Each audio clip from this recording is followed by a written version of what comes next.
menuju kepenuhan abadi.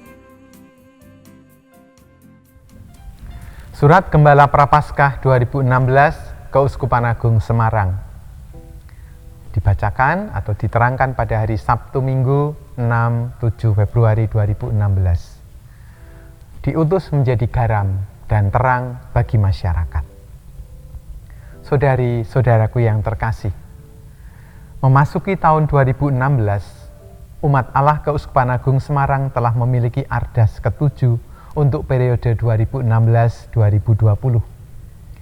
Dalam semangat Ardas yang baru ini, kita ingin menapaki pesiaran iman dengan bergotong royong memperjuangkan peradaban kasih melalui hidup bersama yang sejahtera, bermartabat dan beriman, sebagaimana dicita-citakan dalam Rencana Induk Keuskupan Agung Semarang (RIKAS) 2016-2035. Apa yang kita cita-citakan ini tentulah bagian dari perwujudan iman kita. Kita hidup bukan hanya untuk diri sendiri, melainkan juga diutus, hadir, dan tinggal bersama warga masyarakat lainnya. Secara istimewa, pada tahun Jubileum Kerahiman Allah ini, kita diutus menampilkan wajah kerahiman Allah. Dia sungguh baik, peduli, dan penuh kasih. Bacaan-bacaan yang kita dengarkan hari ini menegaskan arti perutusan. Allah memilih dan mengutus beberapa orang memberitakan kabar baik dan memberi kesaksian akan kebaikan hatinya di tengah kehidupan nyata. Nabi Yesaya memiliki ketakutan dan tidak siap mengemban perutusan hidup di tengah-tengah suasana yang muram. Celakalah aku binasa, sebab aku ini seorang yang najis bibir, dan aku tinggal di tengah-tengah bangsa yang najis bibir. Namun mataku telah melihat Sang Raja, Tuhan semesta alam. Yesaya merasa tidak pantas menjadi seorang utusan. Namun akhirnya dengan penuh iman berkata, "Inilah aku, utuslah aku." Perasaan yang serupa juga dialami oleh para murid Yesus. Simon dipilih dan dipanggil oleh Yesus untuk ikut serta dalam karyanya. Merasa diri lemah dan tidak layak mengemban perutusan. Dan Simon menjawab, "Tuhan, pergilah daripadaku sebab aku ini orang berdosa." Akan tetapi, Yesus menguatkan hati Simon dengan berkata, "Jangan takut, mulai sekarang engkau akan menjala manusia." Saudari-saudaraku yang terkasih, kadang kita pun merasa tidak pantas untuk mengemban tugas perutusan. Kita disadarkan bahwa justru dalam pengakuan akan kelemahan dan keterbatasan tersebut, kita merasakan kekuatan Allah yang berkarya.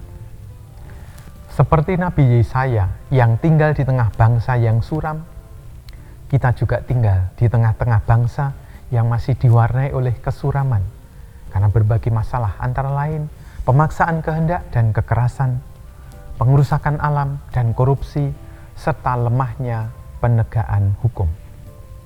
Dalam situasi seperti itu, Yesus menghendaki kita bertolak ke tempat yang dalam, agar hidup semakin bermakna dan berbuah. Sebagai umat beriman, kita disadarkan akan hakikat kita sebagai garam dan terang dunia. Matius 5, 13-14. Sabda Yesus kepada para murid inilah yang dijadikan tema aksi puasa pembangunan 2016. Akulah garam dan terang dunia.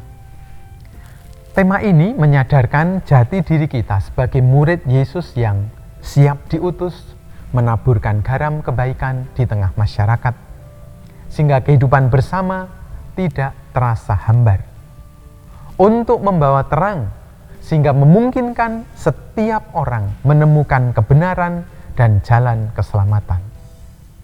Seperti Simon dan Yesaya, semoga kita, murid Tuhan ini, juga berani menanggapi panggilan Yesus dengan memberikan jawaban, "Inilah aku, utuslah aku menjadi garam dan terang dunia. Kita yakin bahwa panggilan dan perutusan kita sebagai garam dan terang dunia akan semakin memantapkan iman kita. Dengan iman yang mantap itu, kita memberi kesaksian melalui keteladanan dan perbuatan yang berkenan kepada Allah serta berguna bagi masyarakat. Gagasan Romo Alberto Sugio Pranoto SJ tentang lingkungan sewaktu masih berkarya di Bintaran pada tahun 1934 mendorong umat Katolik untuk lebih hadir dan terlibat dalam kehidupan bersama masyarakat. Romo Sugio mengungkapkan, alangkah baiknya kalau dalam setiap wilayah pemukiman terdapat seorang pribumi yang bersemangat, yang dapat mengumpulkan orang-orang Katolik, supaya orang Katolik tidak berkedudukan di luar lingkungan hidup mereka, berkumpul pada hari Minggu di gedung gereja, melainkan juga supaya orang Katolik tinggal di tengah-tengah masyarakat. Sebagai orang beriman menjadi satu dengan hidup sosial. Pemikiran itulah yang kemudian melahirkan sistem lingkungan dalam tata penggembalaan umat di paroki-paroki dan sangat khas Jawa. Sistem lingkungan bukan semata-mata sistem administrasi, melainkan sebagai sarana keterlibatan sosial. Supaya iman Kristiani benar-benar berakar di dalam masyarakat. Melalui karya nyata dalam keterlibatan sosial di tengah masyarakat, kita mengemban tugas perutusan sebagai garam dan terang dunia. Aneka karya karitatif dan pemberdayaan bagi umat dan masyarakat perlu terus ditingkatkan.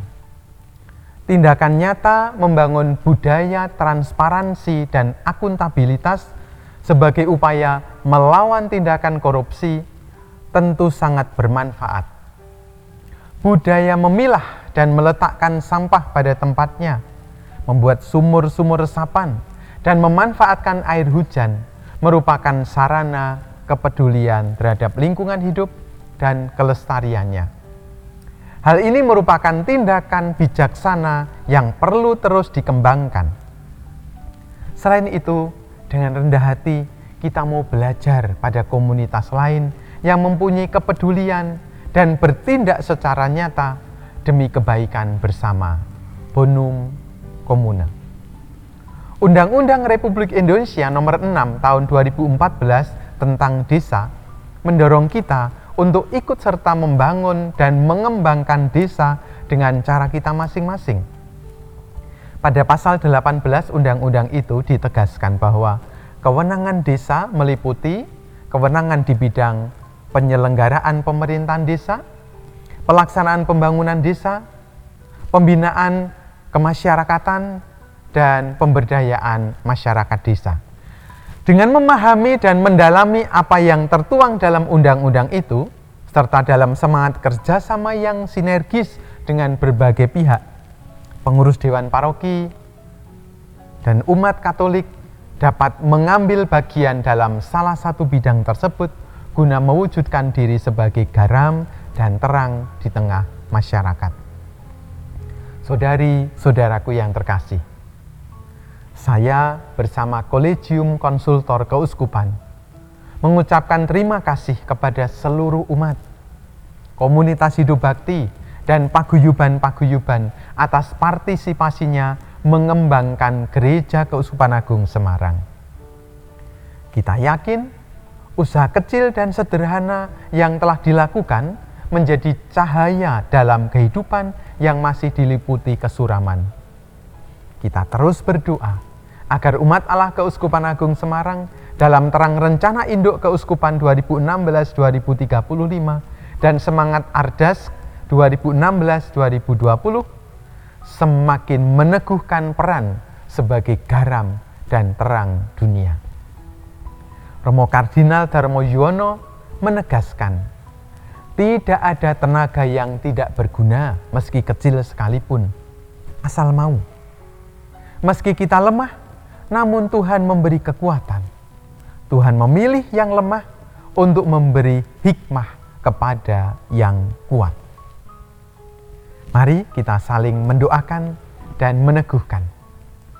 Kita berdoa dan memberi perhatian bagi para adiyuswa dan yang sedang sakit dimanapun berada, agar rahmat Tuhan menguatkan mereka.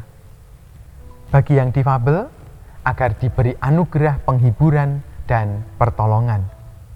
Bagi keluarga-keluarga, agar senantiasa mengupayakan kerukunan, damai, dan sejahtera. Pintu kerahiman Allah dan belas kasih-Nya diwujudkan dan dinyatakan dalam cara bertindak dengan saling memberi perhatian dan dukungan. Sebagai umat Allah Keuskupan Agung Semarang, mari kita bergerak bersama agar sebagai garam tetap mampu memberikan rasa asin meskipun harus melarutkan diri dan tidak kelihatan dalam kehidupan bersama. Dan sebagai terang mampu menjadi cahaya di tengah kegelapan. Berkah dalam.